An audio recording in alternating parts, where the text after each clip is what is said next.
so I'm gonna ask real quick for an audio check because I have a new mic. You cannot see it, but I have it right here beneath me.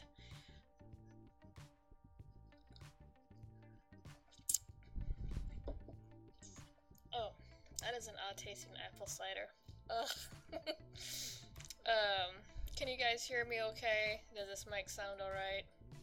It was only $20, so, but anyway, I will wait for a response. Okay, sounds good. Okay, so, awesome. Still playing with it. I almost took it back, but I realized that you can put filters on here to cancel out noise and compress it, so hopefully I sound okay. Okay, so as the stream implies we talked about, not last week because there was no stream last week, but the week before we talked a little bit about the Patreon purge and the full story was not out. Well, guess what? The full story is out, and suffice to say, unpopular opinion, I'm standing with Patreon on this one, and I'm going to go through and explain why. If you look in the description, there is a lot of different links, because I've gone and gathered them up, and people have been putting out videos as to what might be going on or what is going on. So for those of you who are not aware or have not gone through the hashtag or through the videos, whoops, sorry, let me just give you a rundown. So pretty much, I want to say about a week or two ago, Patreon removed Sargon's account. This in return caused many people to leave. People are still leaving. You now have Jordan Peterson and Dave Rubin. You had some other big person leave Patreon. So it has financially hurt Patreon. The only Patreon or the pledge that I have, like Magog and Morskar, he's gonna go somewhere else. Now, suffice to say, a lot of people thought they found another place, Subscribe Star, but as we pointed out in my last stream, Maddie the News Chick went and dug into it, and their terms of service were really shady. And not to mention, there was a review that she found, which is a link in the description of the last stream, talks about just how bad Subscribestar is, and that nobody knows whose jurisdiction it falls under. And not to mention, when PayPal and Stripe saw a bunch of people migrate, who they thought were the alt-right, over to Subscribestar, they pulled their support. They pulled that line. So Subscribestar pretty much died. There is another one that's being passed around. It hasn't gotten much attention, and I don't think it's really gonna go anywhere. It's like, buy attention token, be brave attention token, whatever. It's some weird ass name. If you click on it, and I'll have to pull it up in my history, it's either in Chinese or Japanese. It's Oriental. So it's run over there, based out of Asia or whatnot. Could be Korean, but yeah, like I said, so they've been trying to get one off the ground, but anyway, get the mic, okay, awesome. Okay, Whisper, go ahead and, type it out, so. But anyway, okay, so what have I found? So as it turns out, for any of you who follow Ethan Ralph or the Ralph Retort or watch the kill stream, you will notice that there was a bit of news being passed around, and I tweeted about it. Many people tweeted about it. One of the links in the description, there's a video done by David Shitrat, or David Shitrat, as he's so lovely nicknamed. If you look in the description, there is a video in there with their URL titled Sargon and the Patreon Witch Hunt. I also have timestamps listed. So, because this just tells me, this just reeks of bullshit. So, when Sargon got removed, for some, and there's more to that story by the way, but we'll get there. When Sargon got, quote unquote, removed from Patreon, for some weird reason, he decided to enlist David Shitrat and Kraut to go make freaking fake screenshots based out of Ralph's server, which, by the way, for any of you who have missed it, because I only found this out tonight, I've been kind of AFK for a week. But I found this out, Ethan's Discord server got freaking flagged to hell. So you can report Discord servers, and if Discord finds the server to be toxic or hateful or whatever, they can pull the server and they can kill it. When I first heard about Ethan's server going down, because I was in it, it was nicknamed Sprite, and it had a Sprite can or whatnot as its icon. I joined Ethan's server a while ago. When I first heard about his server disappearing, people were painting it after the screenshots, the real screenshots were brought out and made. So it's like, well, okay, that's kind of suspicious. And then there's a video, which is also in the description, by Dem Pesos. Let me see which one it is, because I have a lot of videos in here. It is Kraut and Shitrat's failed plot to frame Ralph for Sargon's ban is the SoylessMatt Christmas show. So that's Dame Pesos' video, and he shows in there how the Discord was flagged to hell. Ethan saying that the Discord is now dead, it's gone because Discord's own server took it out. Let me touch base with the chat here. There's just a lot of crap. This makes me so freaking mad. Let's see. So someone decided that he wanted to kill his cat for view, which he did. Oh yeah, that's the quarter, and that's a whole different story. But yeah, I heard about that, and that you know what? From what I hear, he was supposed to get arrested, but yeah.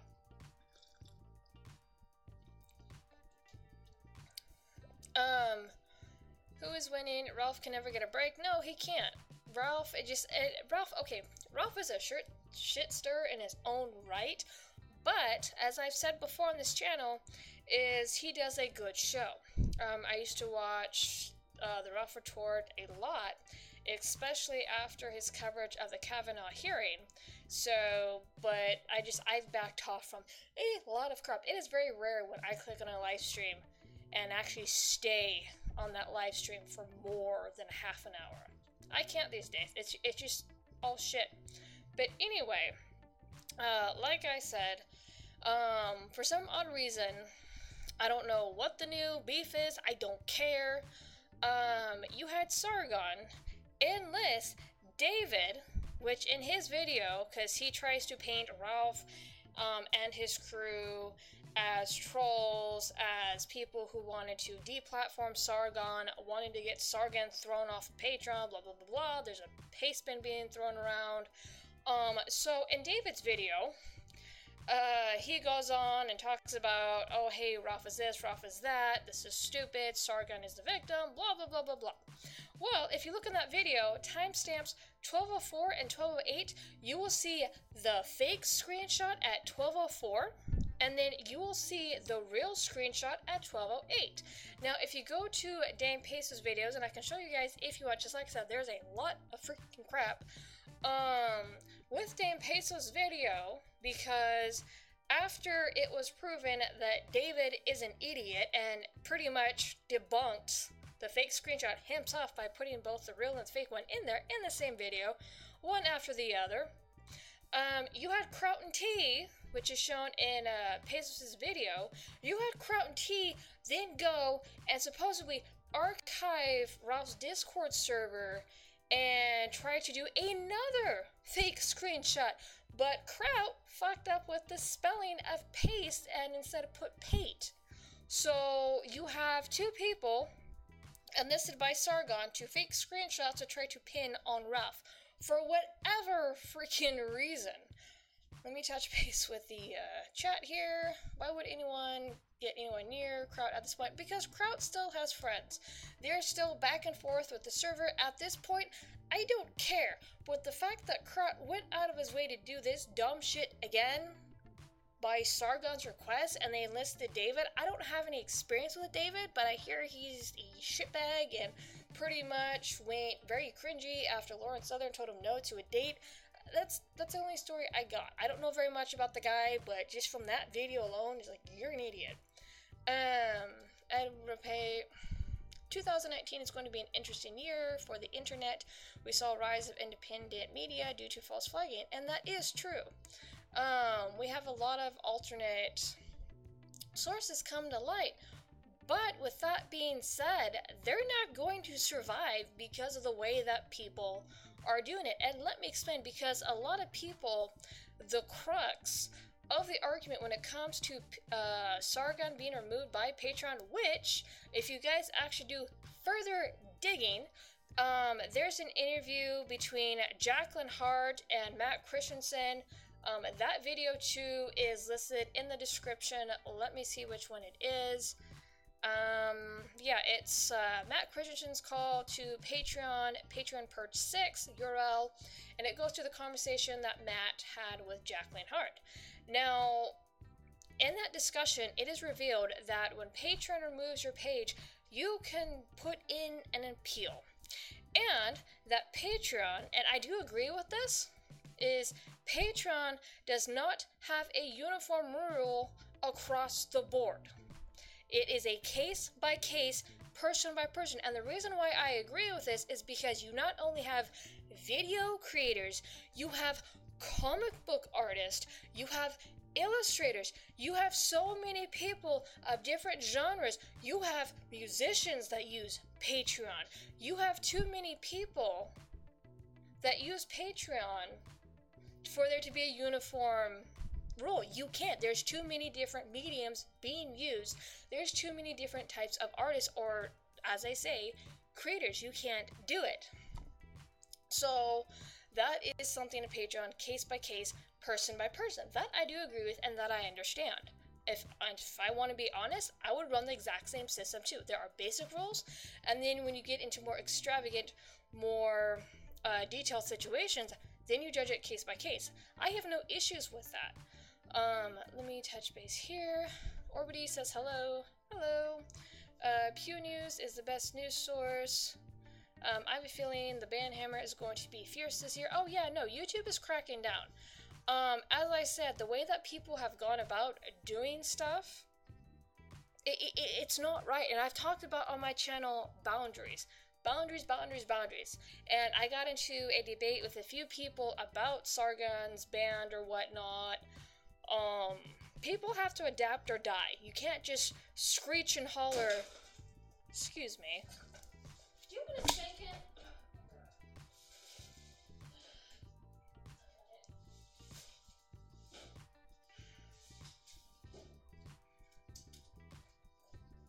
Give me one sec. My cat just knocked over the trash. Of course he would. You bad boy. Professor, kids.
asshole and knock over the kitchen trash, which is right around the corner. So I do apologize.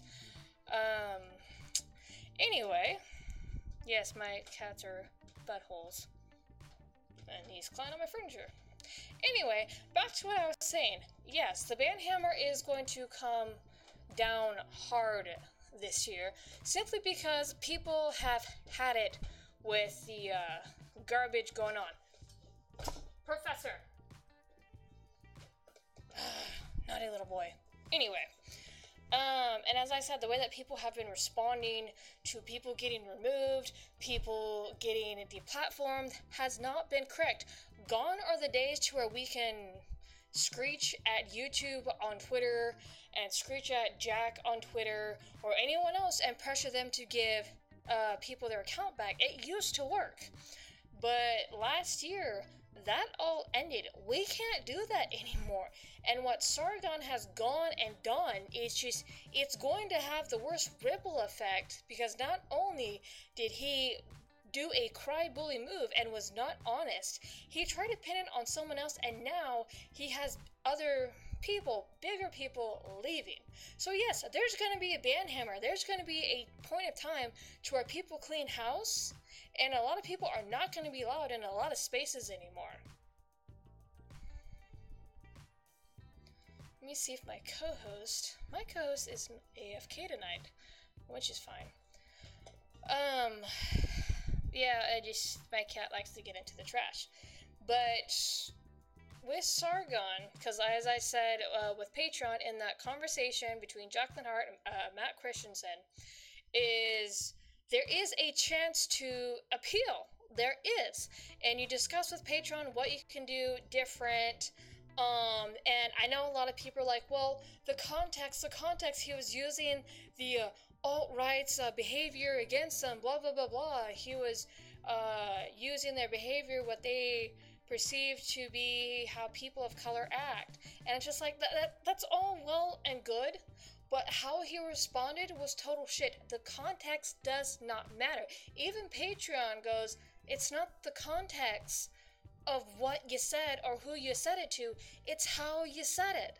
And that is what important. You know, growing up, I had the biggest trouble with the way I phrase stuff, whether it be with my bosses, my parents, and I have this struggle for a few years now, and every once in a while I tend to phrase things funny or get myself in trouble. It still happens. But I still had to learn how to phrase things. Something that was pointed out, and this is in PSA Sitch's video, to where he shows an example of how he were to respond. Let me actually bring it up. I'll show you how the right way should have been to respond, because he does do the right way, and he still tries to defend the way that Sargon responded. Let me touch base real quick. Sargon did nothing wrong. Yeah, he did. It is the way he responded to the people he was debating. I'm telling you, as I said, I've been talking about boundaries. I've been talking about people going too far with things. Let me throw it over to the screen. And you may disagree with me. That's perfectly fine.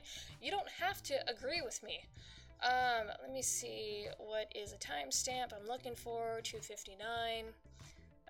Desktop audio. Let me turn this up. Okay, so I'm gonna skip it to here, because this is the way that Sargon should have responded, not by using a racial slur and pretty much repeating what they said. It just, you can't do that. Hold on, let me get, okay, so this is what he put. PSA Sitch, and I'm not going to play the video, but I'm just going to show you. So this is him rewording Sargon's response without all the slurs and garbage like that. And I understand. Sargon was debating the alt-right, and he was trying to use their own behavior against them. I get it. I get it, but that still does not excuse how he responded. Even Patreon goes, we get the context, but the way you said it was total garbage. So let me read this. Wow, you alt-writers are acting exactly how you claim Jews act, manipulating and scheming dishonestly behind the scenes with media companies to remove anyone that goes against your narrative. The alt-right is acting exactly the same way they believe Jews act.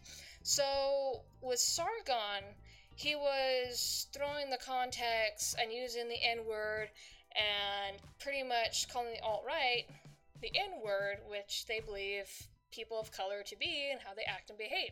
So like I said, I get that, but there's going to be a time for those of you who have been around my channel long enough, who have seen the changes. As you've noticed, there's certain things I don't touch. There are certain things or certain ways I phrase things now. Not because I'm scared and being terrorized, no, because there is a proper way to do things. And what irritates the freaking crap out of me is people jumping on the rage wagon. And I know, because I could pull it up here too, the interview between Jack Conte and David Rubin, within the first 10 minutes, because I do have that interview in the description with the timestamps, because I tweeted this out, in the interview, before it even passes 15 minutes, there is two things that are clarified in that interview. One, that no matter, because this is another crux of the argument, is that Sargon did the interview and debate on someone else's channel and it was not posted on Patreon. Okay, that does not freaking matter. According to the interview, if anybody bothered to freaking comb through it, Jack Conte specifically states that if you are a creator of Patreon, there are certain things you cannot do, period, online. It does not matter if it's on 4chan, it does not matter if it's on someone else's channel, it doesn't matter if it's on mine, Twitch, whatever. If you are a creator of Patreon and you go and you do a distasteful thing somewhere else online or even in the physical realm, they're going to look at that and go, yeah, we're kind of funding this person, this is not okay, this is against the rules. So there's that, and then there's the other rule, which people did not bother to look at, is past offenses. There are certain things you could not have done at all before joining Patreon. Yes, and that makes Patreon very picky, but what people don't understand, and I understand a lot of companies are more left-leaning, progressive, a lot of companies out of Silicon Valley in California is very left-leaning and very much progressive. I get it. But at the same time, with Patreon, because I started to watch a video by Sargon today, and like I said, a lot of people may disagree with me, that's fine. I've been looking at everything. I've made up my own mind, and I don't like the way that Sargon's behaving. But as I said, Patreon has to answer to MasterCard and Visa, whether or not we like how they behave. And yes, there is a bias. There are sometimes double standards. I get it. They have tossed people out on Patreon simply because MasterCard has asked to remove them. There was a case with this with someone else. I wasn't really around for the Monopolist getting removed. I don't know the specifics of his case, but yes, Patreon has to remove people at Visa's and MasterCard's request. It sucks, but it is what it is. And I've been telling people that you either have to adapt the way that you are doing things, or you're going to be left out in the cold to die. It sucks, but I've said on my channel multiple times, I'm not a free speech absolutist, and there's a reason why. Because there are boundaries. What Sargon did was crossing a boundary. The debate itself wasn't wrong. Who he was debating wasn't wrong. Having the debate itself wasn't wrong is what I mean. But the way he phrased his response was wrong. I don't care because I've seen the mental gymnastics. I don't give a damn about the context. Patreon saw the context and go, yeah, you may have been saying this, you may have been trying to prove a point or show an example of their own behavior, but this was wrong to say. And it's so frustrating, because not only was Sargon dishonest, but he tried to pin it on Ralph. Ralph had nothing to do with Sargon's ban. Now, whoever did report Sargon probably had it out from. Sargon has made a lot of enemies. Sargon, from now that I've looked at him and like every situation he's in, there's always a fucking catastrophe when he's involved. I used to like the guy. I used to watch his stuff, but I can't anymore, man. Yes, I did. Gundog says, did you even watch Sargon's video where he breaks down what the girl and Matt Christensen talked about? Yes, I did. And from that interview, it is a case-by-case, person-by-person. The rules are kept vague on purpose, and you also have to add that conversation between Hart and Christensen with the interview between David Rubin and Jack Conte. Like I said, even before the first 15 minutes is up, there's two specific rules that come into play. If you are a creator on Patreon, period, there are certain things you cannot do. Period, regardless whether or not you advertise them on Patreon. People have missed this fact. Patreon keeps the rules vague on purpose because, as I just explained, there is too many different creators or different artists on Patreon. There's too many different mediums used. You have music, you have writing, you have comic books, you have illustration, you have digital painting, you have video creation, you have music covers, you have music from scratch, you have other sorts of music genres, you have freaking gamers. You cannot create a uniform rule across the board that's going to apply to all these different mediums. You can't. Because, like, say, for example, I'll give you an example. Say you have a song, okay, and there's a lot of symbolism in the song, a lot of figurative speech, and it talks about death. It talks about suicide, and it laments the person who was lost to suicide, and there's some what's considered edgy phrases in there. And then you have a gamer who is making fun of victims of suicide, depression, whatever. You can't apply a uniform rule to either one. Yes, both situations have to do with talking about suicide. Both situations have to talk about dealing with depression and somebody taking their own life due to their depression. But because one is symbolic and lamenting depression, and it's that person lost, and another one is mocking it, there's no uniform rule there. You gotta look at everything, their behavior, the context, and I understand with Sargon, this situation, yes, the context is there. We get the context. But the phrasing sucked, and that is what the problem is. Okay, let me touch base here. I'm falling behind in my comments section. Yeah, the TOS is whatever they say it is at the moment when it's convenient for them. You know what it's called? Corporate tyranny. I understand, as I said, I understand that there is companies that will bunch up together to try to take one person out. We see it with Alex Jones. We've seen it with other people. But in Sargon's case, right now with Patreon, that's not the case. He was given a chance to apologize, and from what he calls it, bending the knee to tyranny, because he was in a Twitter argument with Waz Lee, and they were going back and forth. But no, it's not this is not the case.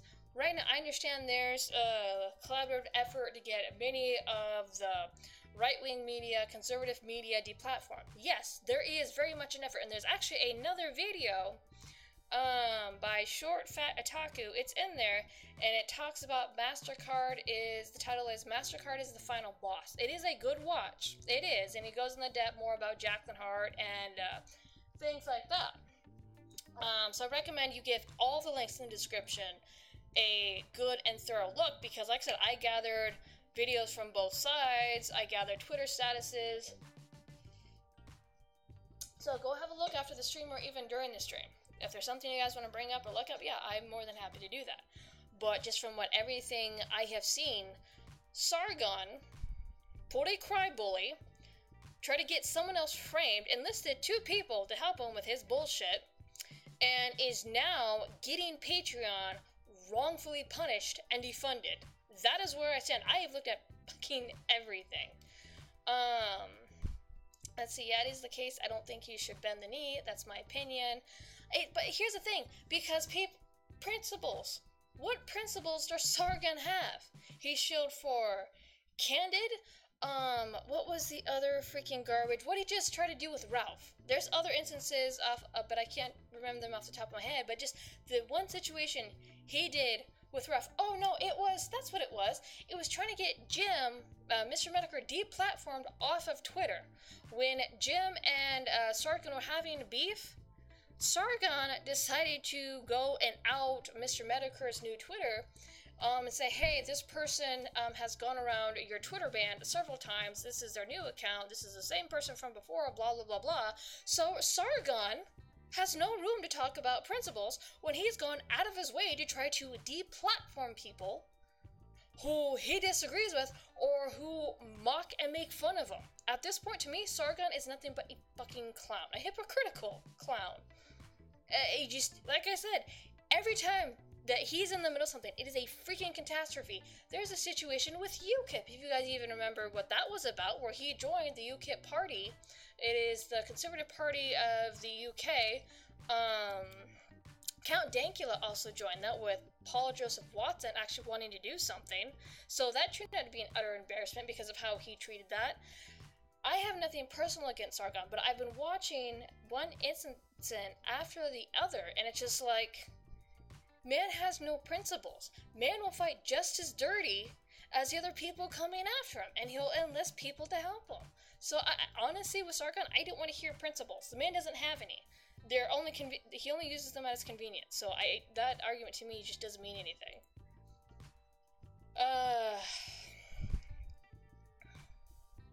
Yes, Jim is still on Twitter. That's very much that's true. But at the same time, Sargon tried to get him deplatformed. Tried to get him outed. Sargon has gone out of his way to report other people. So the fact that somebody reported him and got him booted off of Twitter, and he was given a chance to appeal, no less. Given a chance to appeal and give a full-throated apology, which, like I said, Sargon has an ego. And it would have taken just a very small apology to get the appeal done. As we've seen with PSA Sitch, is the way that was perfect. The way that was phrased was perfect. There's no slurs. There's no way that Sitch could get in trouble. And I know Sitch was trying to make a point, not to take that out of context, but he's trying to make a point. Well, they say the same thing. And he was arguing the context, point of view or whatnot. But that is how you deal with something like that. You don't need to throw in racial slurs. You don't need to throw in other garbage. When I talk about certain things like the LGBT or the transgender stuff or anything like that, there are certain words I don't use because, number one, it's inappropriate. I've been trying to clean up my language, and I know, number two, it's going to get my butt struck. It's going to get my stuff pulled down. It's going to get people turned away from what I'm trying to say. Granted, what I'm saying is going to offend people regardless and get people to stay far away from me, some people, but the way I phrase it, determines whether or not I get to stay on this platform. And I understand that set politics, the wrong point of view can get people thrown off. I get it.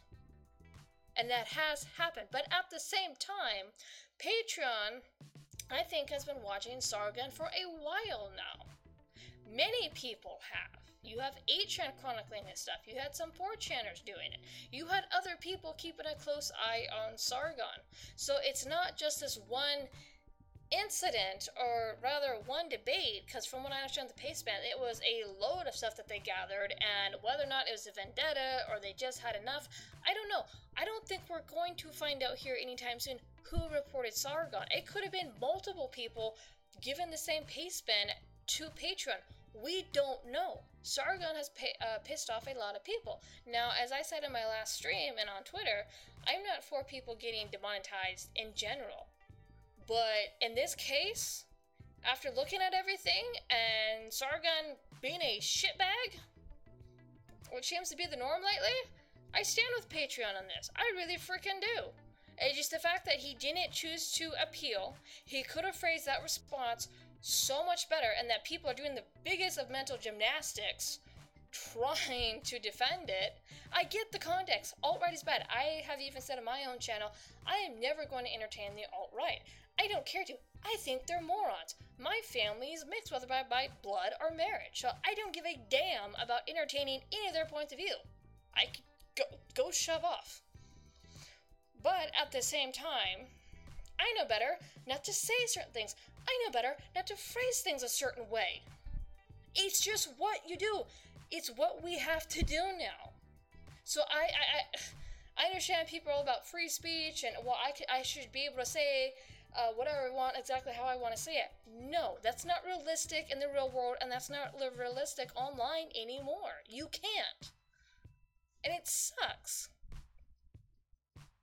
Oh, okay. I can show it to you here. We can go through it if you want. Like I said, it's Dan Peso's video.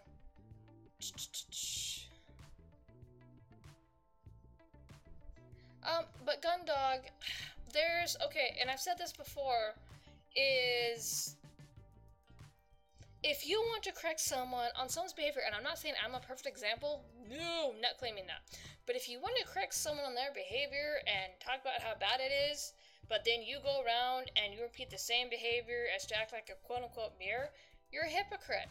Why would you portray the same behavior? Why? If you want them to change their behavior, wouldn't it be better to portray different behavior? One that isn't so unsavory? You just... Facepalm, like I said, I can bring up Dan Peso's video if you want. I don't have an issue with that. Like I said, there's a lot of stuff here. Let me see. Here we go. Here's Dan Peso's video. Let me get it in here. But yeah, no, this is what's making me mad, because people think they can do the same freaking thing over and over, expecting different results. There's a reason why people want us gone. There's a reason why people want us removed. And not just because of our politics. It's the way we freaking behave. And the sooner people catch on to this, the sooner things will change. Now, there's going to be deplatforming regardless. People better get used to that or find some way to create alternate media that's successful, that it isn't seen as toxic. But there's a right way to do things. There is. Give me 1 second here, Facepalm. I'm trying to find the timestamps here. Okay. Okay. So, I'm gonna start this here. Where is it at? Oh, I need to see. 3 hours. I'm gonna start it here. Okay, so let me turn this on here. I'm gonna flip back over to this. At least she doesn't think she's an angel. No, dude, okay, I know I can be an asshole. I'm not sitting here saying, like, I'm perfect. No, people have been around my channel know that I can get pretty freaking mean. So I'm not claiming to be perfect. I tell people I'm not an example for anything. I'm here. Hi. But yeah, let me flip over to the TV. Okay, let me turn on the desktop audio. Okay, so, this starts at 3:42, and this is by, like I said, Dan Peso's. Link is in the description. Himself has come to set the record straight. He said he made a digital copy of Ralph's Discord server and is gonna post an OBS recording to show once and for all that Ralph is guilty as fuck for the actions of his viewers. It's been 3 hours. Post it 15 hours ago. Post it 18 hours ago. It took Kraut fucking 6 hours to post the fucking video. So for those of you who cannot or don't know what's going on, Dan Pesos is pretty much explaining after David Shitrat's screenshots were proven to be fake and made up or edited. This is Kraut and T coming back with his own fake screenshot, trying to paint Ralph as a bad guy. Same thing Sargon was doing.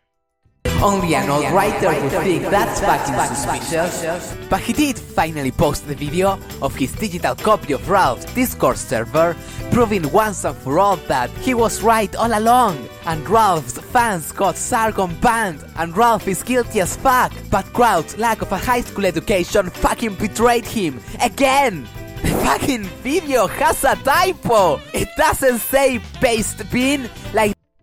Okay, so what? Because Kraut did a typo, he fucked up on his own fake screenshot that he was trying to make for Sargon in order to pin the blame on Ralph. The one that is shown in this screenshot here is the one that David made. And as I said, there is a link in the description on David's video, Sargon and the Patreon witch hunt, timestamps 1204 and 1208. So, yeah. Kraut and T try to make a fake screenshot too, at the bequest of Sargon. The screenshot he's trying to prove is real, it says Painty Bean! Kraut fucking video proof has a fucking typo!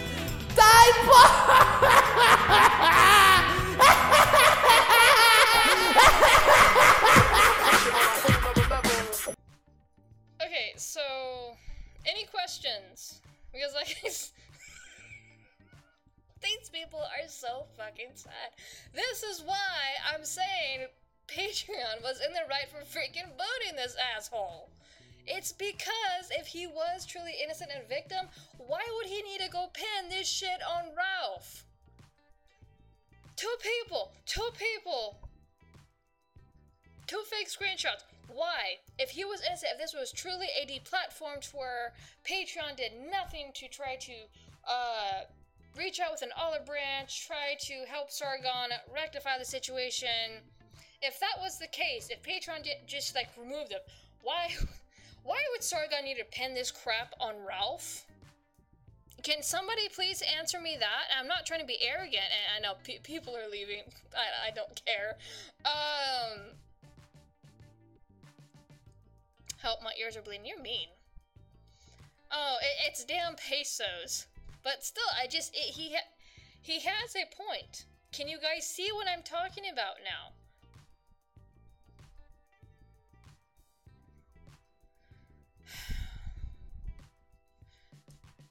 Let's see, what else we got down here? But yes, I did see the conversation. My co-host is still missing. Amazing.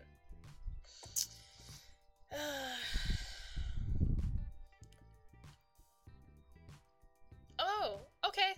Well, he painted on Ralph's Discord, so let me go. Hold on, let me pull up the other video now. But yeah, as you just heard in Dan Peso's video, I can go back and play it again, as he was trying to paint the shit on Ralph. That's why when David failed with his screenshot, Kraut came in with another fake one to try to pin it on Ralph. Did you guys catch that at all?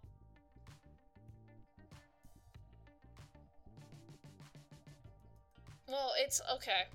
It's the assumption. It's the assumption that Kraut was told by Sargon. Either he volunteered or he was told, because Kraut started, for those of you who don't know his Twitter, I think it's like, @GiveMeThouMemes. He started to go at Ralph, saying, oh, I have all this evidence, blah, blah, blah, blah. Actually, no, screw this. I'm gonna pull this up. Let me see.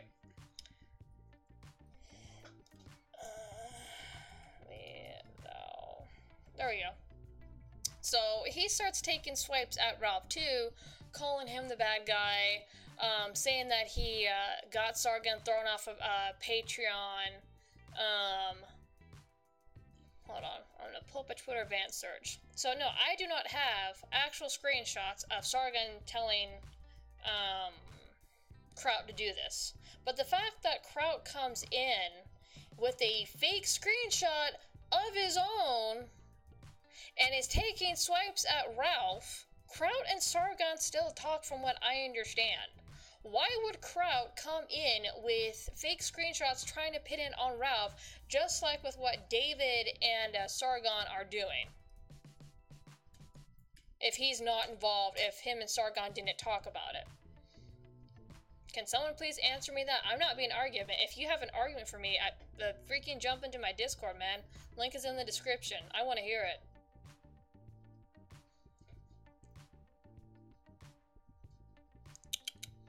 Let's see.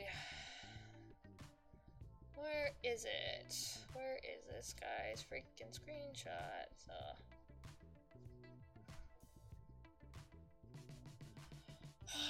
Let's see, you're trying to defend Ralph. Yep, there's a big iron that you get in the alright used to flags. Okay, so we get into the server Ralph and the outright used to flag.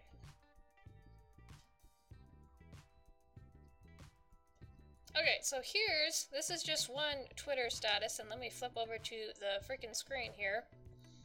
So this is just one Twitter status of Kraut taking a swipe at Ralph, saying that him and his server got Sargon based off of Patreon.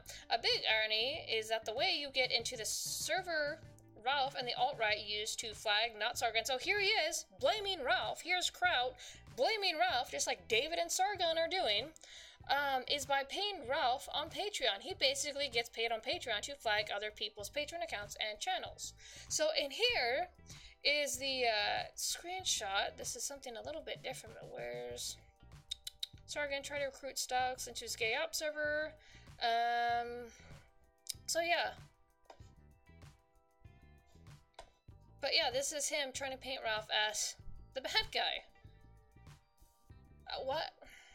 Once again, please tell me, I could go through and I can show more, but please tell me, why would Kraut be in on this if Sargon did not talk to him? Yes, I don't have screenshots, I don't have audio, but why would Kraut be helping in the first place to paint Ralph as a bad guy by creating his own fake shit, no less?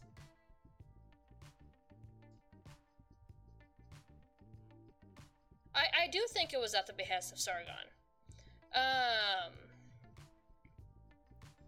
I really do believe it was. Kraut and Sargon are still friends. And David and Sargon obviously talk. So when Sargon started to paint the narrative, he had David create the fake screenshots. I don't think Kraut was acting on his own. I really freaking don't. And Kraut has been taking swipes at Ralph. Why? Okay, if this wasn't a joined effort, what interest would it be for Kraut to get involved and make a fake screenshot if him and Sargon didn't talk? That's what my problem is. What would cause Kraut to make a fake screenshot to try to back up David? Oh, what would be the point? There wouldn't be unless him and Sargon and David colluded together on it. That's not me tinfoiling. Oh my god, they do this shit, man. Oh, yes, everything, Loretta, everything that I'm talking about, like I said, the description is long in this one. All links are in the description. Like I said, Kraut and Shitrat's failed plot to frame Ralph is in there, URL. You have a few Twitter statuses, Papa Jake's Twitter status, which mentions an article that covered the situation to where Patreon did allow Sargon to appeal. And speaking of which, let me actually go back here because people were trying to say that Patreon never gave Sargon a way to appeal, which is inaccurate, and all they wanted was a full-throated apology for the way that he phrased stuff. Even in the conversation between Jacqueline Hart and Matt Christensen, Hart goes, it's not apologize to the group, as I understand it's an unsavory group, and it's not exactly what you said, but it's how he said it. The way people are missing the biggest point, I know I'm repeating myself, the way that Sargon said his response was inappropriate, and it did come off as racist. If you want to correct someone on their behavior, you do not reflect their behavior back at them. I understand giving someone a taste of their own medicine, but not in that instance. Using the same racial slurs they do, using the same tactics they do, isn't going to do anything except for, hello pot, here's kettle. That's it. And that's all Sargon did. Yes, and that, yes. Kraut and David very much hate Ralph and Jim. And they're constantly batting heads. Not the raw issue itself. If you look at Larita, the raw issue itself. There is a conversation, like I said, between Matt Christensen and Jacqueline Hart, which is very much important because it talks about their Sargon situation. You do want to watch that video. Link is in the description. Go because they talk about like the conversation for a good long while and go through shots. Sargon is not as smart as you think he is. Like I said, I used to like Sargon. I used to watch his stuff, and I used to find him like a really neat guy. There was a time where I wanted to meet him. I really did, because like, oh wow, he seems really cool. Not anymore. Don't care to. Just the behavior I've seen, calling for other people to get deplatformed, and then crying when it happens to him, and just this recent incident, just no. No sound was all the way when the video that you play for us to understand a bit more. Should I put more info in that thing?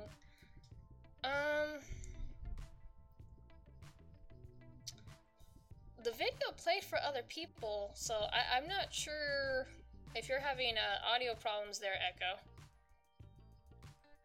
I had other people responding to it, calling Pesus's voice shrill.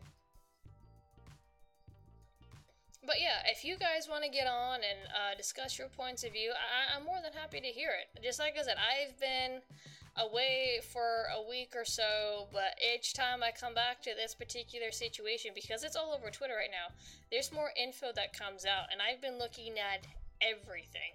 So, just from where I stand, Sargon had his account removed because somebody either was pissed off at the things he said or had it out for him. Regardless, somebody reported him. Patreon didn't like the things that he said according to their own rules. Once again, please go back to the interview. It's in there too. Link to the interview is in there with the proper timestamps. It's oops, enter. I didn't even finish the word. Interview by David Rubin with Jack Conte, timestamps 10:33 through 10:42 and 12:25 through 12:34. Those are the very first two rules I focused on. Let's see. So far, my issue with the problem is that not it happened to Sargon, it's that it didn't happen to others who do the same kind of stuff that got Sargon kicked up. And you know, that's very true. Another thing, when you go through the conversation between Matt Christensen and Jacqueline Hart, Jacqueline specifically states that they do not monitor Patreon themselves. They do not go through people's content. How they find out that people are either misusing the platform or trying to get funding for some shady stuff is by the reports they receive. She also goes on to say that they are not properly staffed to handle all the reports, and it's not done by a bot. For people who want like the uniform rule and things like that, that is bot work. And as we've seen on YouTube, bot work sucks. It gets videos wrongfully removed. It gets people wrongfully flagged and their crap shut down. No, I like the human element of Patreon. I actually think it's a good thing. YouTube needs more of it. So, but Patreon does not have the manpower to sufficiently apply that human element, but they still do it regardless.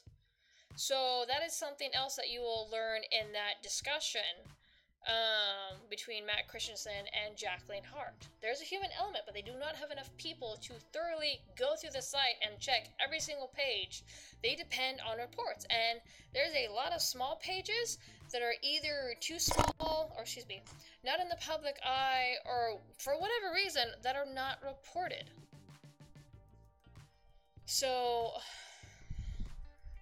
yes, there is. I understand that a lot of people can see the double standard, and in a way there is. But once again, they do not monitor their own stuff. They have purposely, from what I understand of the interviews and whatnot, they have purposely kept out bots from Patreon. It's all human element. It is all gone over by people. No bots. Let's see. No, but if you go on Patreon itself and search the word Sargon got kicked over, you find results. What do you mean? Are you talking about people talking about it? There's probably a lot of Patreon posts now, due to people leaving and people suffering for it. So, I myself only have a pledge account. I do not have a Patreon myself. I do not create enough content to even think about a Patreon. And knowing some of the stuff I talk about or the way I phrase certain things, I probably wouldn't last too long, so I don't even sniff around there. That's just me. So, because I know that I could be quite blunt with certain things, and, so. Oh, hey Andrew, I got Fable 3 and wondered if I am even normal. I played Fable for Xbox where they remastered it. I just found out the villain. Oh, Fable 3. It's been a while since I've played the Fable games. But, yeah, like I said, I could show you guys more stuff. Let's say, no like people who also use it for far more and nothing being done even after reports. And that, I can agree with. It sometimes takes forever for certain social profiles, whether it be YouTube, Patreon, Twitter, to disappear. No, and I agree with that. Yeah, no, you're not wrong in that. You're not wrong. There's lack of manpower. There is a double standard at play, but it does not excuse. It does not excuse Sargon's behavior. It does not excuse his unwillingness to work with Patreon. I'm sure if Sargon swallowed his pride and freaking deflated his ego just a hair, that the apology video or whatever video that they wanted him to do could have been done both to their satisfaction. But Sargon having to apologize or even humble himself in the slightest of way is seen by him as tyranny, which is freaking ridiculous. And so, because Sargon is looked at as like the head of the skeptic sphere and even the anti-SJW sphere, which he is, that image now is like brushstroked over everybody. So like I said, I don't have anything personal against Sargon, but I just know I've been watching him devolve more and more and more and get into these stupid fights, the Discord ops. So, let's see. Oh no, it doesn't in this scenario, but I don't know the unbiased thing that happened after the banning. Unbiased thing... I don't know what you're referring there. Flying Falcon, he's not going to do that. No, he's not. He's not going to apologize. I don't think I have ever seen that man apologize for shit. I've seen other people apologize. I know myself, I've apologized for stuff. As hard as it is sometimes, biting the bullet and needing that humble slice of pie because there's a lot of people watching. It's freaking embarrassing. But I don't think I've ever seen the man apologize for anything. There was... I remember the squabble that he had with him and Christy Winters and the freaking incident with MythCon saying that he wouldn't even, you know what, Christy Winters. And it was just freedom to say it, but I can't remember what I said about the situation at the time, but that's another example. There was no comeback, there was no apology, there's no nothing. Each time that Sargon is called on his crap, regardless if he's right or wrong, there is no humbling, there is no proper discussion. There's just, oh, well, you're acting like a bunch of this, you're being a bunch of that, oh, well, you don't understand. It's just like when people made fun of his freaking suit. He freaking went off the rails about it. Sorry if it's hard to read, I'm bad at typing. Oh no, Loretta, you're fine. Let me see, my still, it's not here. Oh well. But, yeah, I just, like I said, there's so much here. Let me see what else. There's a David video. Let me pull up, where's Jack? There we go. Papa Jake's or Papa Jack's, whatever his face.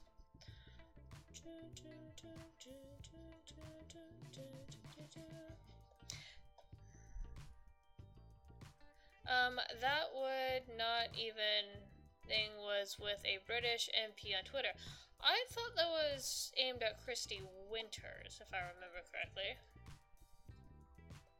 Regardless, it was a poor thing to say. The phrasing of it sucked. So, and a lot of people, like I said, disagree, and I've talked about this time and time again on my channel, is boundaries. There are boundaries, and people on here like to cross them and not have anything happen to them. You can't do that anymore. You just can't. Let's see. One question is, the co-host gonna be here? I want to hear his side. I don't know. He said that he was going to be here. Let me try messaging him. He's not online. Yeah, he said he was up for one. I don't know. I haven't received any messages. If you guys are in contact with Ichabod, please reach out to him, because we're already an hour in and I have yet to hear anything, because I would love to hear his side of this as well. Let's see. Loretta, I generally like to see the situation from the source, so that's why links don't help me much, as it's just people talk about the incident from their view. I don't want to see it from someone else's view, so it's hard to go off of that with the sources cited. Let's see. A man named YouTube Law is a real lawyer, is suing PayPal and Patreon for collusion. PayPal. See, like I said, I don't have a creators account. I have a pledge account with Patreon. Can you, as far as I know, you use a debit card attached to your account. Are you able to use a Patreon account? Like I said before, Patreon has to answer to MasterCard and Visa. I know that they are left-leaning, but Patreon has to do a check and balance. There is so many freaking creators on here that they have to maintain. So, and they have to do it case by case, because there's so many different mediums.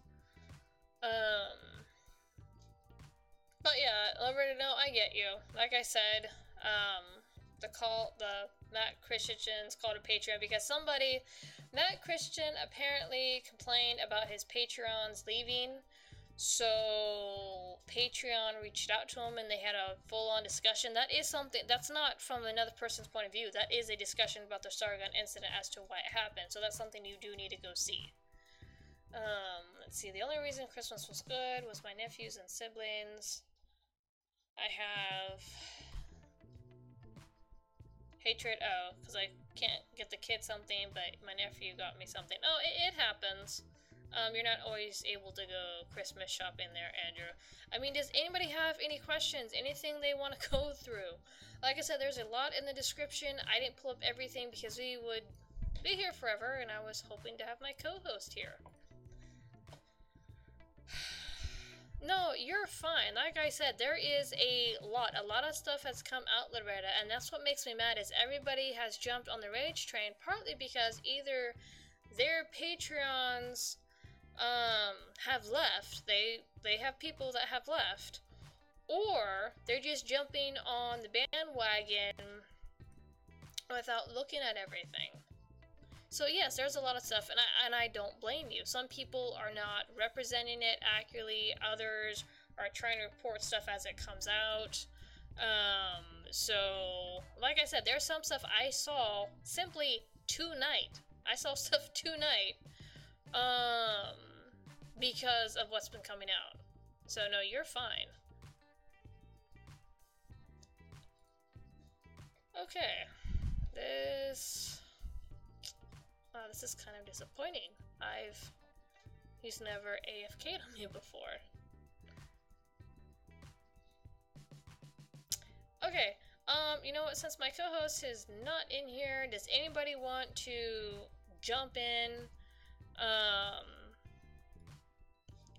The link to my Discord is in the description. Let me see if I can get someone in here, because this is kind of weird. He just kind of went ghost on me. Let's see, someone I know I can get in here.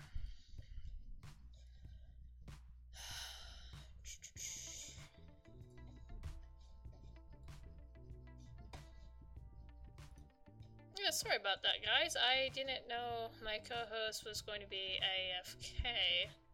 Oh, nope, that is not. But yeah, okay, you know what? While I'm waiting, let's look at, let's see. Not right now. Okay. Well, let's look at some, Patreon statement on Sargon. Okay. What can we look at? We talked about that. We can pull up the freaking interview. Let's see, copy.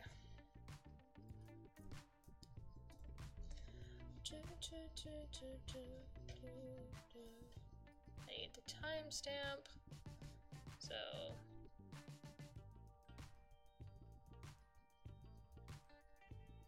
come on.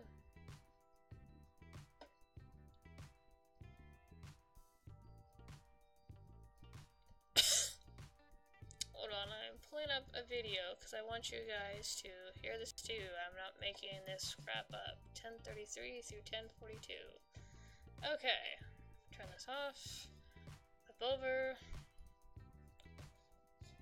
Okay, so people should be able to hear the interview. Everything is set. But yeah, this is the first timestamp I got. You can't do it no matter where you're doing it, as long as you're a creator on Patreon. In other words, if you are committing money laundering somewhere else, right, but you're using Patreon to fund your weekly flute music, it doesn't matter that you're not using your funds that you're making on Patreon for your money laundering operation, or for your, like, if you've got a weapons and bombs manufacturing facility. So basically, even if you're doing something that has no connection, but that's pretty much an illegal activity is what you're talking about, right? Because you're talking about bombs and money laundering. No, it's not always. No, it's not always law. I think actually most of the things are probably illegal, like violent crime, and there's like property crime, and there's other things in that section of the content policy.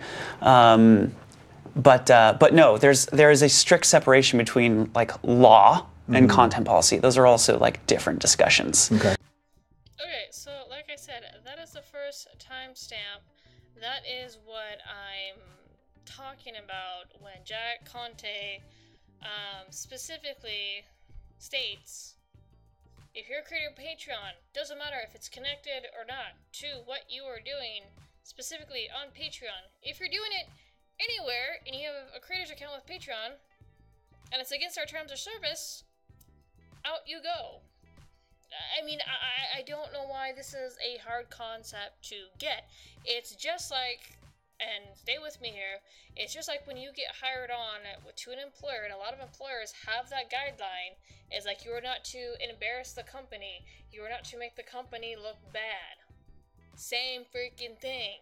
Except for Patreon isn't an employer, but the concept is still there. So all the mental gymnastics people are doing doesn't make sense. It's crystal clear the way that Patreon operates. Let's see. I'm sorry if I'm a negative burden, but I realize that we take for granted. It made me cry for over a week. Oh, you're fine, Andrew. Let me go over to the next timestamp because this one's also important. Let me look at the next timestamp here. 12:25. This is 12:25. Like I said, not even 15 minutes in. Not even 15 minutes into this interview. And we have already 2 clear-cut, dry rules that were broken.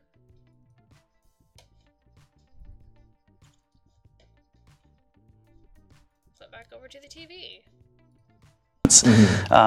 The third section of the content policy is like, look, even if you're not doing it now, you can't ever have done these things and be a creator on Patreon.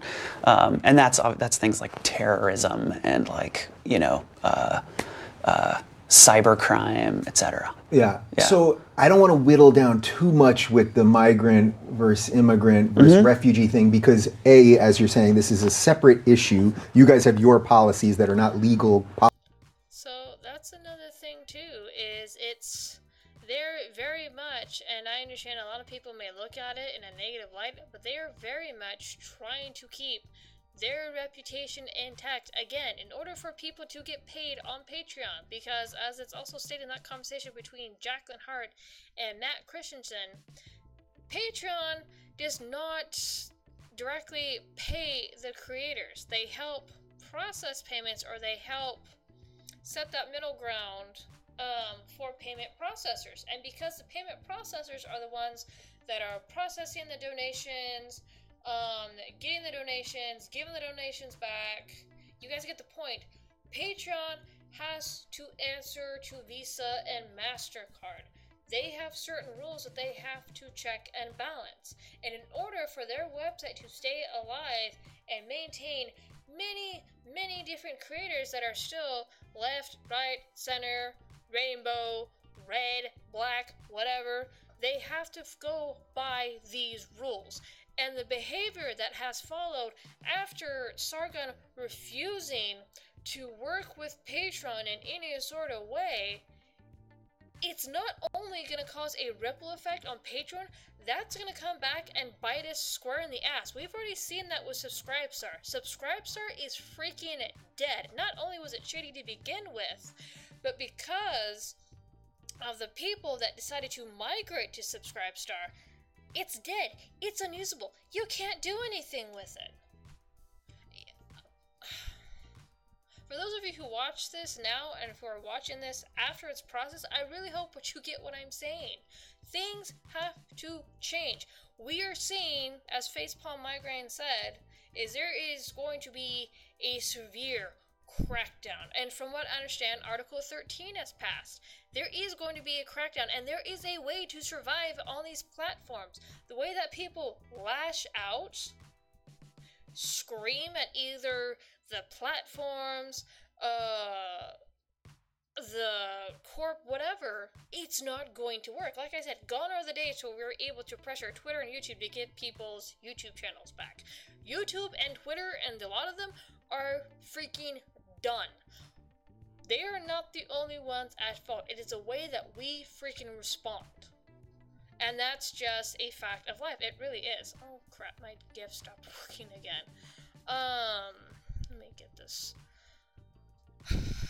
But so I don't understand why this. I don't get why this is hard. I really don't. And I'm not trying to be arrogant. I'm not trying to be rude. The way that Patreon, or not Patreon, but YouTube and the platforms in general have been changing. I've been watching this go on for a while now. I've had to change my channel so I wouldn't get hit. There's certain things on my channel that I have disabled so I would not get screwed with. Be right back looking it up for you about Article 13. Echo Whisper, he be breaking the law. I don't think Sargon has necessarily done anything illegal, not to my knowledge. I mean, there was at one time where he was caught on stream sniffing coke, which I'm pretty sure somebody did report that to Patreon. Yeah, if you go and you look at Dame Peso's videos, I think it's the one covering Matt Jarbo flagging people, but yeah, there's a clip of a stream that Pesos has in that video of Sargon sniffing coke. That's illegal! You can't do that with being a creator of Patreon! So I'm gonna bet that somebody dug through Sargon's crap and showed that to Patreon too. It's not funny, it freaking sucks because of the way that this was handled, because Sargon has a lot of influence. If he cries foul, several other people are going to cry foul with him. He even got freaking Jordan Peterson to leave the damn site. That's freaking huge, and that's freaking detrimental. That is so wrong, it's not even funny. And I don't know if they've even looked at this situation thoroughly, if they've looked at everything that's been coming out. I have. I'm small. I'm freaking small potatoes. I can't do anything. I can't tell people, hey, this is a bunch of bullshit, go look at this, this, and this. I can't do that. My stream right now is carrying 10 people. Ooh, not much to move. But I'm glad that you guys are here, don't get me wrong, but you guys get what I'm saying. If I say, hey, patrons are in this, nobody's gonna listen. If Sargon says, hey, patrons are in this, freaking mountains are gonna get moved, and possibly in the wrong way, which they have been. People are getting screwed over because Sargon went cry bully. That's fact. I don't care what mental gymnastics you want to pull with the context. The context does not matter. It's the phrasing. It is how Sargon said it. Until people get that wrapped around their freaking skull, it's going to continue. This is going to continue to happen until people start freaking getting it. I'm not kidding. Let's see. Liberta, well, yes, people who blindly rage is bad. People who blindly defend against the rage are just as bad. Yeah, no, and I'm not blindly defending. Like I said, there are a bunch of links I have gone through and looked, and I've been looking at this Patreon purge. I didn't expect half this crap to come out, to be honest. Sargon pinning it on Ralph was a little bit weird. Like I said, I learned tonight, and it's also in that Dan Peso's video that, like I said earlier, Ralph's Discord server got flagged to hell. So that's not telling at all. The fact that you have David and Kraut with fake screenshots trying to paint Ralph as a deplatformer, that's very much telling. What else we got? The fact that Sargon didn't bother to even work with Patreon on anything. There's a point of time, whether or not you are right or wrong, to where you have to be humble. Because if you're an arrogant prick, nobody's gonna want to work with you. There's stuff that I've had to work on because of the way that I've come across. Even though I was right, there's still stuff because the way I said it, because the way I behaved, I was still wrong. You could be right or you could be dead right. My dad likes that saying. He used to say it to me a lot, and it's very much true. You could be right and respond in the proper way and de-escalate the situation, or you can be dead right and you can just be a total jackass. So, please check the hallway. Oh, let's see. Depressing me because my niece. Okay, so hold on, Falcon. Hallway. We has a person. Okay. Hold on. Let me drag you in here. Okay. Crap. Okay, you are live now, sir. Hi, Falcon. Can you hear me? Yeah, I can hear you. Okay. I was starting to wonder what was going on. Well, for a second there. I said earlier that I couldn't go in right then because I was taking apart a model airplane to really get like the engine servos and all that kind of stuff out of it. To give to a friend of mine. It was he was in an accident a while back, ran his truck off the road, has no memory of it.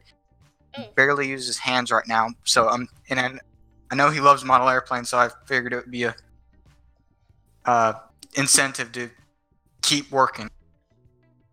Yeah. Well, hopefully it gets better. But what are your thoughts on this? I mean, what? Yeah. So far, what are the stuff that you've seen? Because like I said, there's a lot of crap that has come out.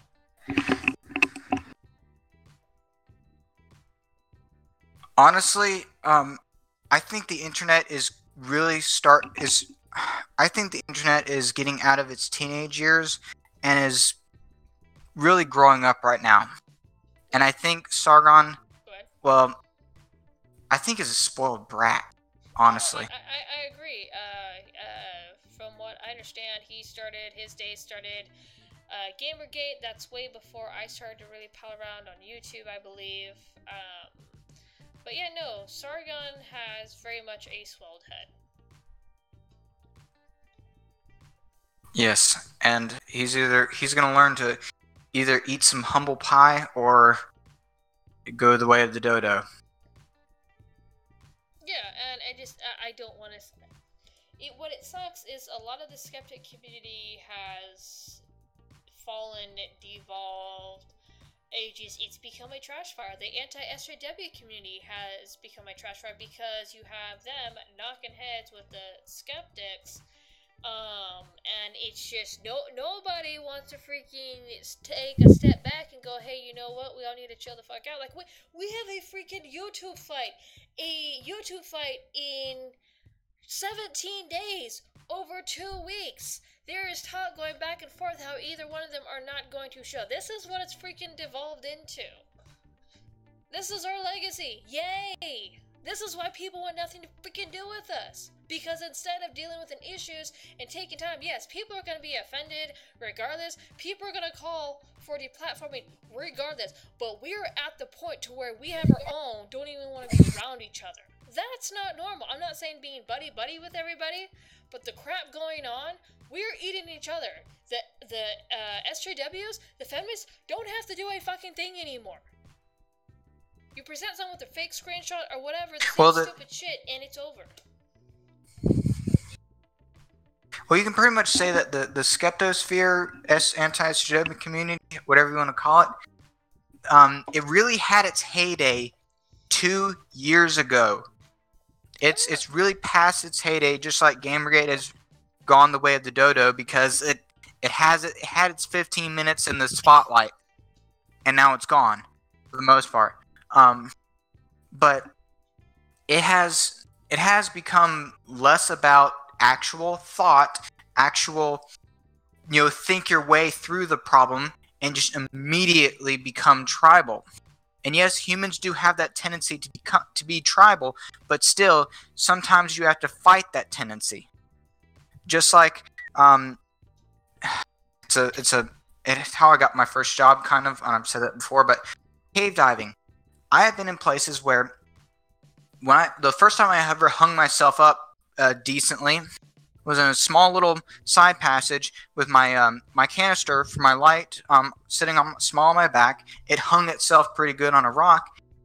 And you know what panic feels like? How it's like a small monster crawling up your back? Yeah. You have to fight that tendency. You have to do everything you can to hold that monster down, to keep it under control, because if it takes a hold, you are going to die. Yeah. Anybody who panics in the cave, in a air share situation, or loss of gas is what we call it. Loss of access to gas is usually what it is. The other person who needs it, most of the time they're panicking. It gets violent very quick. And I hate to say I've actually been through that, and it's terrifying in the moment. But you have to fight those instincts. Yeah, and right now... Yeah, sorry. No, you're fine. Right now, a lot of people, Sargon included, are floundering.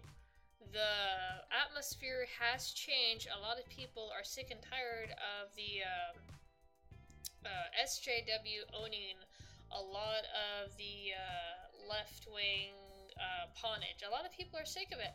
We know it's out there. There's certain stuff that does need to be kept an eye on. But at the same time, it's just people are tired of the arrogant assholes. It's time for a change, and a lot of people, because I've been seeing this float around on Twitter, some here and there, is a lot of people are talking about when Sargon's gone, there's going to be a vacuum, and there's going to be a very big vacuum. People call it a power vacuum, influence vacuum, whatever you want to call it. It is still going to be a vacuum regardless.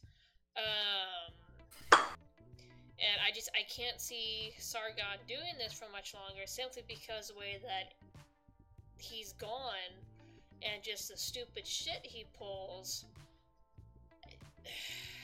We have people's wives get involved. I've heard whispers about Ralph's wife get involved. And I know that she's like barely in her 20s, from what I understand. Ralph is like 30s, 40s. I don't know. They've talked about it before on the kill stream, and it's just like, it's kind of creepy, whatever. But no, there's too much personal shit involved. It's no longer about the actual discussion. It's no longer about what can we do to make an actual change. Bingo. It's more about, oh well, who can I tear down? And I'm not, like I said, I don't claim to be innocent. During the DO5 stuff, people saw how mean I fucking got because kids were involved, and I was led to believe that somebody was out to make damage when realistically they weren't. The person in question was, yeah, I'd say a little bit unhinged, but at the same time, they were getting played too. So it's just like that situation was just nasty. But I've been there. I've been towards like, okay, fucker, let's dance. Yeah, you're not gonna like me when I do, but I've been there, and it's horrible. And I've toned down a lot, and a lot of people need to learn how to tone down. I still flare up. There's 1 to 2 people that'll come knocking around my door, and I'm just like, okay, I don't have any patience for you, and I'll get mean, and I'll start poking on purpose to get them to fuck off. So I still do it now, here and there, but for the most part, I don't go out of my way to create a storm. Go ahead.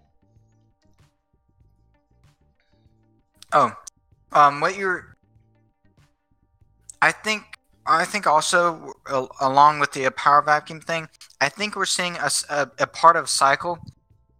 In aviation, we see this all the time. We see this through over decades with certain companies like Cessna. Their general aviation division was enormous during the 70s.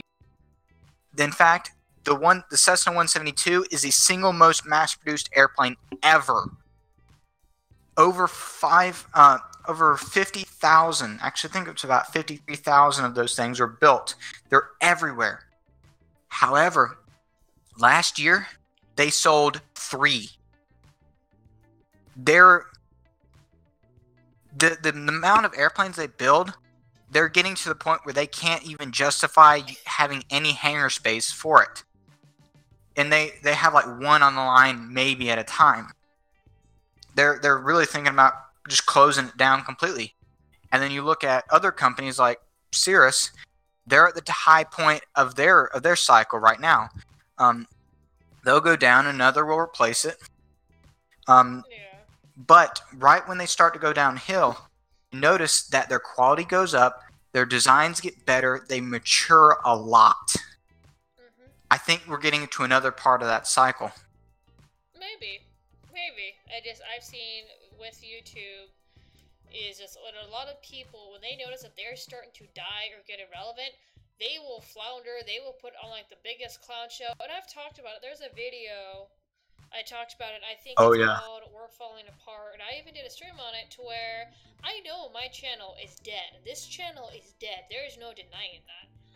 I've been dripping subs. I've lost influence. I'm not trying to be a big hotshot around here anyway. But it's just my channel died after the DO5 stuff, after the fight. So, but I'm not gonna sit here and put on a clown show. I'm not gonna sit here and try to get relevant again, because right now, I don't care to be relevant. I like being left alone and being able to freaking duck and, just go unseen for a while and, kind of do my own thing. But a lot of people, they don't get that concept. You have, like, Sargon making a clown of himself. You have, and I talked about this before when it came to, like, the involvement or the evolution, if you will, of internet blood sports. The original Bloodsport channel, before it even became a thing, was the cunt stream. You had many, many people flock to the cunt stream. You had a bunch of fights break out on the cunt stream. And then you had IBS.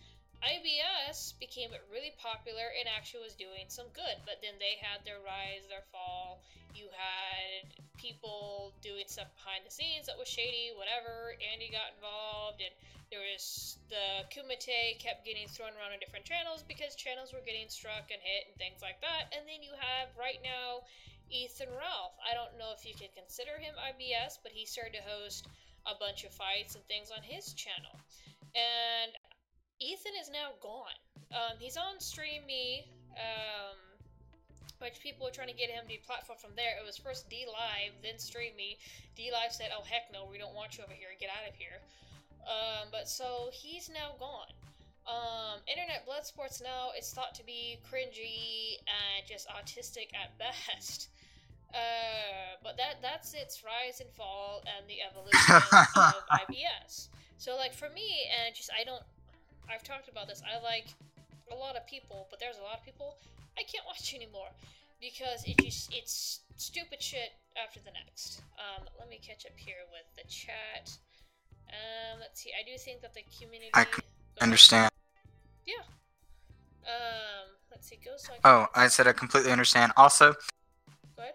What you said a second ago about wanting to be left alone and all that. I have to say it. What? Classic Spurg. No, Wanting to be left alone and do her own thing. No, that's not a classic. I'm just picking on you. Oh, I know. I'm very much introverted, and that's not a. I know that a bunch of people will say, oh well, a lot of the story animators say they're introverted, but they'll go do this. I'm seriously introverted. I am a fucking hermit in my house. I don't go out unless I need to. I don't don't like dealing with a lot of people, because a lot of people have like done freaking scorched me, and I'd rather be by myself.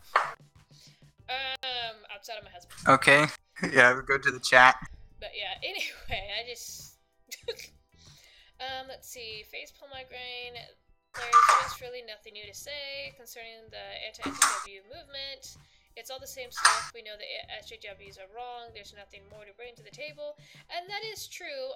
The only thing to really keep an eye on these days is what they're doing to children. It's like with Desmond the Amazing, and they're trying to get more and more children to transition at a young age. I got into an argument with someone else because a 4-year-old is actually transitioning, and the person's like, well, do you know the mind of every 4-year-old? Hey, stupid. 4-year-olds aren't even in kindergarten, and they don't even know what certain body parts are for. Anyway, whole other subject. Let's see. Andrew, let's see. Spasm. Oh, it's alright, Andrew. Ghost Dog. If you're right, you're right. Context is important in anything. Phrasing help with a point across to people, but it's not as important as context. Bull. Both phrasing and context are important. And yes, the way context does matter, and that much I agree. But as the saying goes, you can get a lot more flies with honey than you can vinegar. So, like I said, You sound like my mother. Well, okay. And I've talked about this a little bit in the stream. Phrasing is important. I used to get in fucking trouble with my bosses for the way that I phrase things. And they're like, no, say it this way. Because not only because of the phrasing that was messed up, the context, if you don't phrase it the right way, sometimes the context is lost. So that's another part of why phrasing things a certain way is important, so the context is understood from the get-go. Say for example, and I'm going to try to be careful because I really don't want to get my channel struck. Say I'm talking about the transgender stuff. And say, oh, well, they're a bunch of, and this is just an example, guys. They're a bunch of deformative freaks or whatever, and things like that. And I don't agree with what they're doing, it's gross, blah, blah, blah. So that's me being very derogatory about my disagreement with the transgender movement and all that. Instead of saying all that garbage, the context is lost because I legitimately, in that context, in that phrasing situation, I literally sound like an asshole who is actually transphobic, who is actually hateful, and is spreading around actual hate speech. People say that's not a thing, it is a fucking thing, get over it. Instead of doing that bull... Yes? Oh, okay, I thought I got you at the right moment. The only thing I'm worried about with the whole transgender thing, especially what's going on in Texas and other cases potentially like it, is setting a precedent.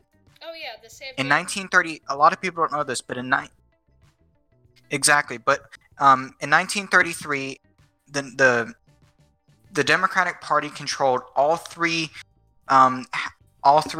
branches of the U.S. federal government. And it was a lot smaller back then than it is today. People didn't pay attention to what was going on, and really it was much harder to pay attention than it is today. But they tried to repeal the Second Amendment to the U.S. Constitution. They couldn't. The courts shot them down, thankfully, but they neutered it. Yeah, no, that's been done to death. That's getting off topic, though. I brought that up as an example as how to phrase something. Yeah, I know, but I'm afraid of a precedent. Yeah. So in that example... I'm only afraid of a precedent is all. Yeah, no, I understand. But different topic. As I said, in that phrasing, that example, I was derogatory. I was an asshole. I was legitimately transphobic. I was very hateful. So instead of saying all that garbage, I can go and I've corrected my phrasing on this before, when it comes to the transgender movement, I can understand to a point gender dysphoria or feeling like you're someone else. And I don't agree with the recommended outcome. See how that says the same thing? The idea is the same, but because the phrasing in the first example, I sound hateful, I sound like I'm disgusted, I sound like legitimately transphobic. When compared to the second one, I sound like I'm sympathetic. In a way I understand, but at the same time, I still don't agree. And the context is still there, unlike with the first example. I just no one's gonna listen because the way that I'm phrasing stuff. Phrasing matters. Phrasing gives a big boost to the context. If you phrase stuff a certain way, like I said, the context could be lost. People aren't gonna give a damn. And it's very much important. This is stuff that you have to apply. Angel, I said no. This is stuff you have to apply to not only your real life, but especially to your job. You have to be very careful with the way that you phrase stuff to customers. I understand job and internet are two different things. People come on the internet to have fun and unload. I get it. But you can't do that anymore. If you want to be a political figure, if you want to be a figure of influence, you have to learn how to freaking phrase things. And what happened with Sargon and Patreon, because like I said, I've gone through and I've looked at every freaking thing that's come out just about. His phrasing was shit. The context did not matter. You do not replicate someone's behavior that you are correcting. It does not work that way. Anyway, let's see, there's more stuff here. Like I'm in pain. I just took my videos down because I get so sick. Well, try to use like a title card or something, Andrew. Facepalm migraine. I do think that the community tend to come together when there's a crisis on the internet, like when the SJWs are acting up or in a terrorist attack, etc. Well, here's the thing. That's something else I've noticed too, is because certain situations have flown under the radar because of all the squabbling, all the stupid shit. I'll give you an example. There is two situations that have flown underneath the radar, and I don't think I've seen any videos on either of them. Number one is Sinatra Says. There has been, for the past year, an organized campaign against Sinatra Says. Anytime he talks about Tucker Carlson or the Second Amendment and any cases that come out that have to do with gun laws and crap like that, he gets struck. He loses his live streaming channels. Nobody has really addressed this, if anything, and including myself. Anytime that he advertises a new channel on Twitter, we go and we retweet it and blah blah blah. But nobody has really talked about it. The other situation, and I can't remember what exactly what it was, it had to do with COG getting deplatformed. Or, no, not deplatformed, demonetized. So, that was another situation because a bunch of freaking squabbling broke out. COG, if I remember correctly, very little attention was brought to COG getting demonetized. Myself included. I was, for the past few months, I've been just kind of like in my own bubble, like trying to step away, and I have. But that's it. That's two situations right there because of all the freaking squabbling that nobody has really stepped in, really that has a big voice, has stepped in and said anything. So situations and crises get swept underneath the table now, unless it has to do with money, and that's a whole other freaking shitstorm. But we used to be more knit, where if something did happen, everybody would know about it, everybody would be looking around. Nobody's doing that anymore. Hardly anybody's doing it. It's all about, oh, well, they did this person wrong. Oh, let's jump on this wagon. It just, whoops. It just, that's what it is anymore. I wish we are a little bit more connected, but we're not anymore. So that stuff flies underneath the radar. For those of you who don't know, and I need to check on his Twitter, AP had a freaking heart attack. AP the Frog, or Adonius, he runs the Bloodstream, used to be a voice actor in the Gulf City. he just had a freaking heart attack, and I found out through his Twitter status, but no one's really talking about it. I'm not saying people have to, but you get my point. Is he alright? From what I understand, let me check his Twitter. I believe he's alright. Hold on, let me see.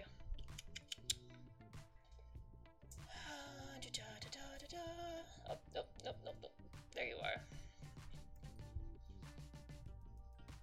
And then there's still stuff going on with Suit, and I know that everybody's hard to keep up with. Suit yourself had they were screening him for cancer, and I can't remember if they actually were able to do it, but they were checking to see whether he had something that was cancerous or benign. Let's see. I think he's doing better. He seems to be more active, a little bit active on Twitter. Special Tuesday night. I think he did a stream. But yeah, no, he's doing better. And then stuff with Suit, and then Good. Yeah, they're just like I said. It's just stuff that's not getting around because of all the garbage. And I know Twitter likes to hide stuff. There's people's Twitter feeds that I don't see for a good long time either, because the other stuff gets cluttered or because Twitter hides it. Twitter still shadow bans people. But you get my point. A lot of the important stuff is blocked out by the bullshit. And if you're not involved in the bullshit, you don't hear about the other stuff. So... facepalm migraine. It's a shame that things like phrasing now have to become a survival tactic in order to stay on the internet. And, oh wait, whoops, hold on, I missed a comment here. Let's see, but when the crisis is averted, or everyone has talked about it, the boredom sets in again and the infighting continues.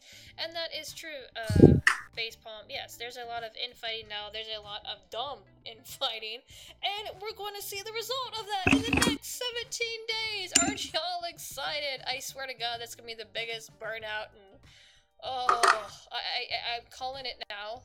I think it's going to be worse than Kilroy. That's what I think. Because it's just like, oh my God. Kilroy, I think, is... Nah, dude, Kilroy, I think, was only bad because of the money. This is gonna be worse than Kilroy. This is gonna be a bunch of people spending money. This is gonna be, as I said in another stream, a blight on Tara LaRosa's record, so to speak, because she encouraged this shit. She freaking got them signed up. She's the one that talked to planners or whatever the hell the people are called. She set this crap up. This is her doing. Ugh, she's dumb for it. Anyway, and to address facepalm's other thing, phrasing, yes, it is now a survival tactic, because there is a bias. You adapt or you die. If you are a influential speaker, figure, whatever, you have to find a new way to do things and get your message still across, and take into stride that you're gonna get called to get deplatformed regardless what you do, but you're gonna be able to reach more people because of the way that you handle and phrase things. This is a known fact. Let's see, Andrew, I'm ordering my game tomorrow and hopefully getting Fable 2. Next month I'll get Fable Anniversary, which is remastered. Oh, that'd be cool. Usually when they do remasters, they will up the graphics, and it usually looks really nice. But he's still not here. Hopefully he's okay. It's not like him to AFK like this.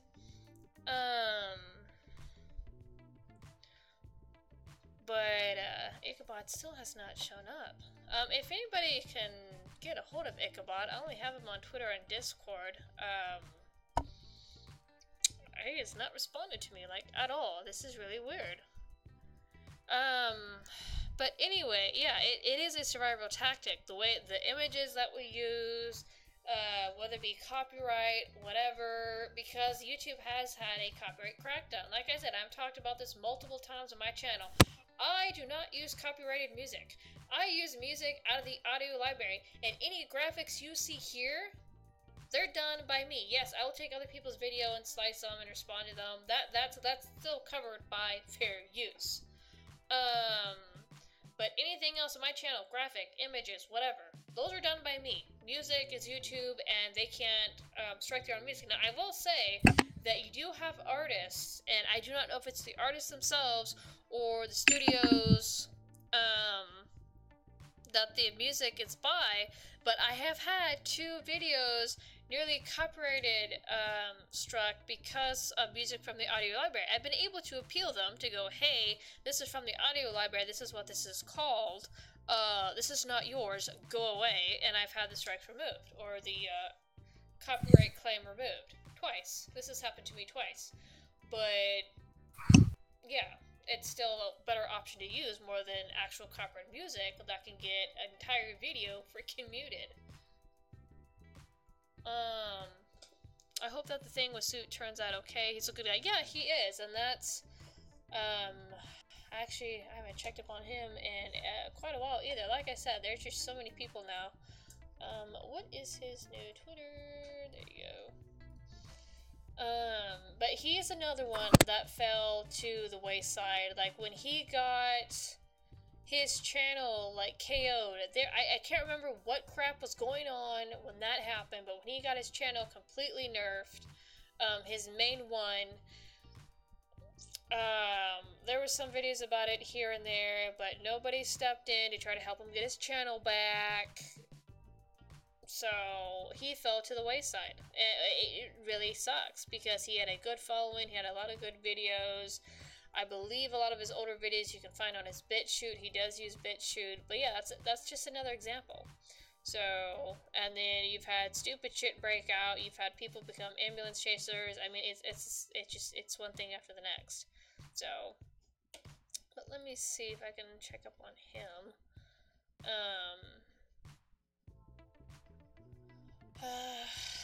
Oh, that's kind of terrifying.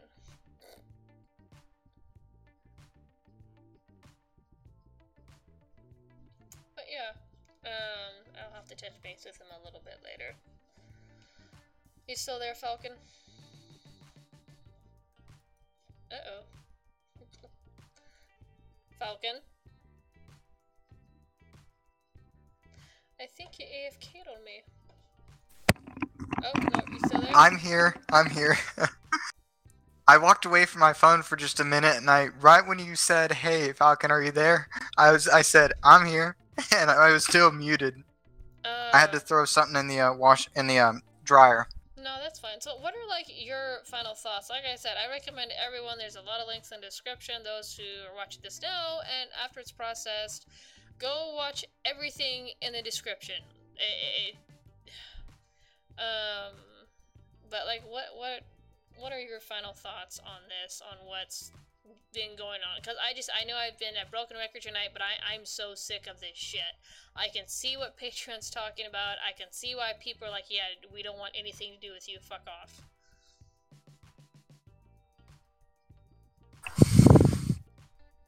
I think a lot of, I guess you can call them content creators, whatever you want to call them, everything out there is saying grow up, mature a little bit. People have become too tribal, and because the internet, 10 years ago, the internet was like this little backwater, and not much attention was paid to it, but it's become mainstream, so it has to. Yeah, I'm starting to sound like a broken record too. It's maturing, and companies are scared of controversy. Yeah, they are, because they don't know who they're gonna offend. They don't know what it's going to cost them. So a lot of companies, whoops, sorry about that. A lot of companies are trying to stay neutral, and that's what Patreon has to answer to people who process their donations. The payment processors is how the company lives. It's how they get their money too, and they have to do a check and balance on freaking everybody. Right now, the way that Patreon operates, just from the interview between Matt Christian and Jacqueline Hart, is like, here's the platform, go wild, here's where your followers can go to support you, blah, blah, blah, blah. Here's our terms of service. We keep them vague, and we do this on purpose as a case by case, because not every incident is the same, not every medium's the same, blah, blah, blah, blah. Just have fun, behave. So that's the way that Patreon's set up, while still keeping in mind, oh well, our boss says this, so our boss says we have to remove you. That's the way it is. And as someone has pointed out, this is a form of capitalism. It is, whether people want to disagree or not. Yes, now it's a little bit scary that we have our two main countries' debit card systems, because Visa and MasterCard, if I'm not mistaken, are the only debit card / credit card processors who act as both. I'm not aware of another card.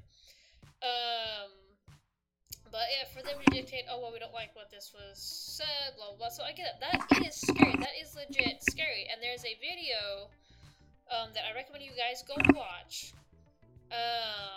It's by Short Fat Otaku, and he talks about the Sargon situation. He talks about digging more into Jacqueline Hearth, and he talks about how a lot of the companies, like MasterCard, it's tied into George Soros. It goes really deep. It's not tinfoiling.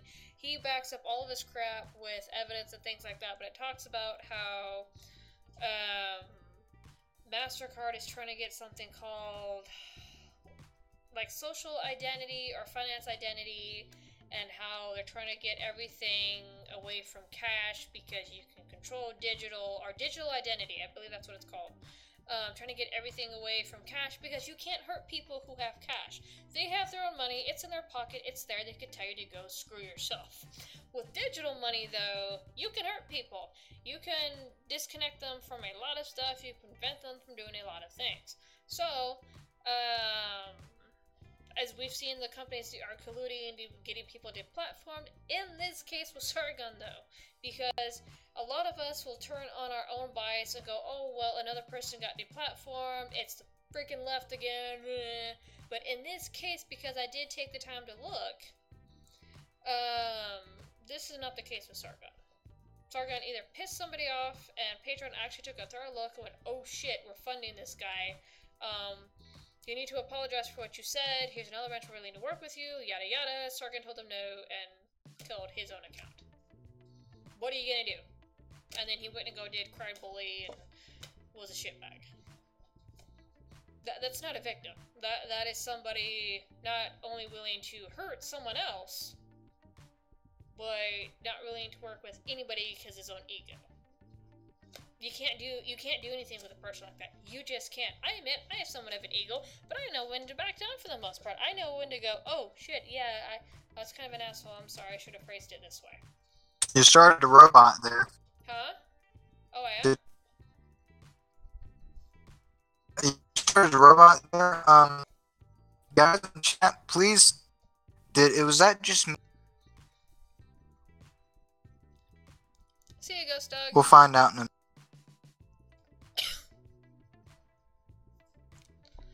Let's see. Yeah, I think Echo Whisper might be a little right. See you, Facepalm.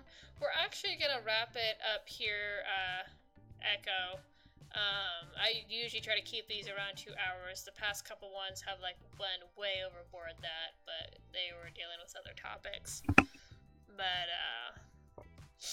that is the discussion for tonight. I do apologize for my co-host's absence. I did touch base with him long before the stream, so if anybody gets in touch with Ichabod, please let me know, because it kind of has me weird that he AFK'd.